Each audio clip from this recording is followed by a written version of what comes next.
Let's get started. Number 10. They confuse intelligence with financial intelligence. Here's something that will mess with your head. A study tracking over 7,000 Americans found that for every IQ point, people earned between $200 and $600 more per year. But when researchers looked at actual wealth, not income, there was no relationship. People with an IQ of 105 had higher net worth than people with an IQ of 110.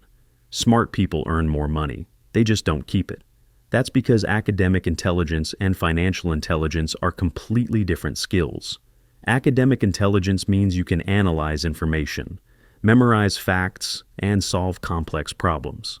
Financial intelligence means understanding how money actually works, how to make it grow while you sleep, how to take calculated risks, how to spot opportunities before everyone else does. You can have a genius-level IQ and still be financially illiterate. The proof is everywhere. Doctors have one of the highest bankruptcy rates among professionals, despite earning $400,000 a year.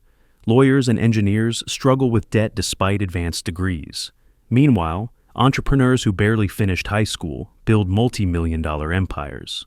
Number 9, they're paralyzed by analysis. Picture this. A software engineer wants to invest in real estate. They spend 6 months researching markets, analyzing cap rates, studying economic indicators, and building elaborate spreadsheets. By the time they feel ready to invest, property prices have jumped 20%. Meanwhile, some guy who understood one basic principle, buy assets that generate income, made profitable purchases months earlier. Smart people fall into this trap constantly. They know too much about what could go wrong: market volatility, economic cycles, interest rate fluctuations. Every potential risk becomes a reason to wait. Philosopher Soren Kierkegaard wrote that anxiety is the dizziness of freedom. When you can see every possible outcome, choosing any single path becomes terrifying. Your brain screams, "Wait," while the market moves anyway. The cruel irony is that the smarter you are, the worse this gets. Intelligence gives you the superpower of seeing multiple angles and imagining countless scenarios. Before you know it, you're drowning in possibilities, unable to move because every path seems equally risky. Number 8, school trained them to fear mistakes. Here's something nobody tells you. The education system and the financial system operate on completely opposite rules. In school, mistakes get penalized. You lose points. Your GPA drops. Teachers mark your errors in red ink. The message is clear: don't screw up. But in business and investing, mistakes are how you learn. Every successful entrepreneur has a graveyard of failed ventures behind them. The difference is they treated those failures as tuition payments for a real-world education. Smart people who excelled academically often have the hardest time with this. They've been conditioned for 20 years to avoid failure at all costs. So, when they face an investment decision or business opportunity, they hesitate. Then hesitate again, looking for the guaranteed option that doesn't exist. Students get punished for getting things wrong, so they grow up to become adults who read 15 books about investing but never open a brokerage account, who attend seminars for years but never start the business. The people building wealth aren't smarter. They're just more comfortable being wrong. Number 7. They believe hard work alone creates wealth. This is the lie smart people tell themselves constantly. If I just work harder, I'll eventually get rich. Makes sense, right? You worked hard in school and got good grades. You worked hard at your job and got promoted. So, logically, more effort should equal more money. Except wealth doesn't work that way. A surgeon can only perform so many operations per day.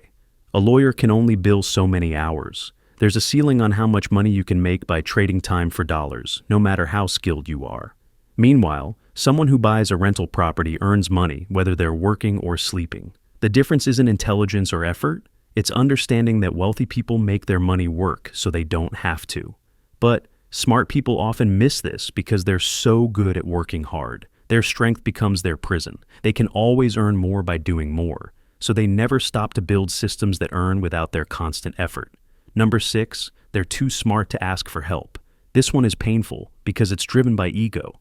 When you've always been the smartest person in the room, admitting you don't know something feels like failure. You got through calculus and organic chemistry and law school without help.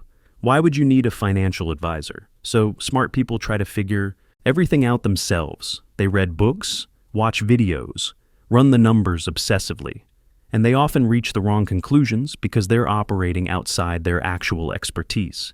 Here's what wealthy people understand. You don't need to be an expert in everything. You need to know experts in everything. The billionaire doesn't manage their own investments. They hire people who do nothing but manage investments all day, every day. Meanwhile, the brilliant doctor, trying to handle their portfolio while working 80-hour weeks, ends up making amateur mistakes that professionals would never make. Pride is expensive. The cost of hiring an expert is almost always less than the cost of learning the hard way. Number 5, they overcomplicate simple decisions. Smart people have a tendency to make things harder than they need to be. Give them a straightforward question, and they'll find 17 variables to consider, 4 scenarios to model, and 3 contingency plans to develop. A smart person choosing an index fund might spend months comparing expense ratios that differ by 0.03%. Meanwhile, the simple act of just investing consistently beats almost every complicated strategy over time.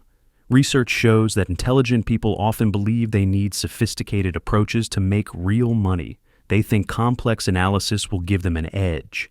But the most reliable path to building wealth is almost offensively simple. Spend less than you earn. Invest the difference consistently. Wait, that's it. No secret formula, no clever tricks. But smart people struggle to accept that something so simple could actually work. They keep looking for the hidden complexity, the edge, the angle. And while they're searching, simpler people are getting rich with boring strategies. Number 4, they see money as beneath them.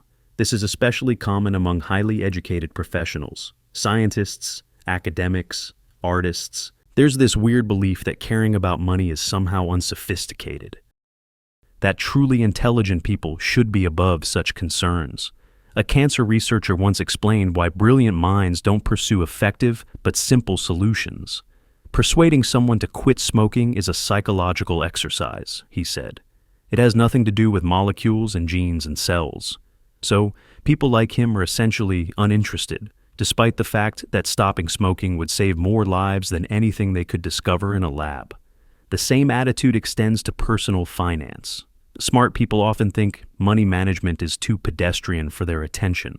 They'd rather focus on complex intellectual problems. So, they ignore their finances. And their finances ignore them right back. Then they wake up at 55, wondering why they have nothing saved for retirement, despite earning good money their entire career. Being too smart for money doesn't make you enlightened. It makes you broke. Number 3, perfectionism prevents action. A neurosurgeon earning $400,000 a year spent 3 years researching investment properties. She found problems with every single one. This neighborhood was declining. That property needed too many repairs. Another had questionable rental projections. She wasn't being thorough. She was hunting for reasons to say no, because saying no felt safer than risking imperfection. Here's the problem. Perfect investments don't exist, ever. If you wait until you're completely certain, you'll wait forever. An analysis of 95 studies found no evidence that perfectionists perform better or produce higher quality work. Instead, perfectionism breeds burnout, stress, and missed opportunities. In business, good enough beats perfect every time because business success requires speed. Getting something out there that works beats endlessly polishing something that never launches. Mark Cuban said, "Perfection is the enemy of profitability. Imperfect action beats perfect inaction. Every time." But perfectionists can't accept this. They need one more round of research, one more expert opinion, one more sign that the timing is right. And while they wait for perfect conditions that never come, imperfect people are taking imperfect action and building real wealth. Number 2, they understand risk too well. This sounds like a good thing, but it's actually crippling. Smart people can see all the ways an investment could fail. They understand market cycles, economic downturns, black swan events. And this knowledge paralyzes them into never taking any risk at all. Meanwhile, people who understand risk less take calculated chances and occasionally win big. The neuroscience here is interesting. Your brain processes financial decisions through 2 systems, the analytical neocortex and the emotional limbic system. Under stress, the emotional system often overrides rational thinking. Your risk assessment evolved for physical survival, not financial markets. When faced with potential loss, your brain triggers fight or flight responses designed for immediate physical threats, not long-term investment decisions. Smart people feel this fear more intensely because they can articulate exactly what could go wrong. They create detailed mental models of failure scenarios. Then they freeze. The wealthy develop what psychologists call emotional regulation around money. They recognize their fear without being controlled by it. They understand that market fluctuations are normal, not threats to survival. Smart people stuck in their heads never develop this skill. Number one, they assume they'll figure it out later. This is the most expensive trap of all. Smart people have always been able to learn things quickly when they needed to. Cram for an exam, master a new skill for work, pick up whatever knowledge was required at the moment. So, they approach finances the same way. I'll deal with it later. I'll learn about investing when I have more money. I'll start saving when I earn more. I'll figure out retirement planning eventually. Except, money doesn't work like cramming for a test. Time is the most powerful factor in building wealth. $100 invested at age 25 becomes over $2,000 by age 65. That same $100 invested at 45 becomes about $400. The math is brutal, and it doesn't care how smart you are. Every year you delay assuming you'll figure it out later costs you decades of compound growth. And compound interest isn't something you can cram for at the last minute. Smart people assume their intelligence will bail them out eventually, that they can catch up when they finally get around to it. But this is the one race where the early tortoise beats the late genius every single time. That's all for today. I'll be making similar videos in the future. Subscribe to see them.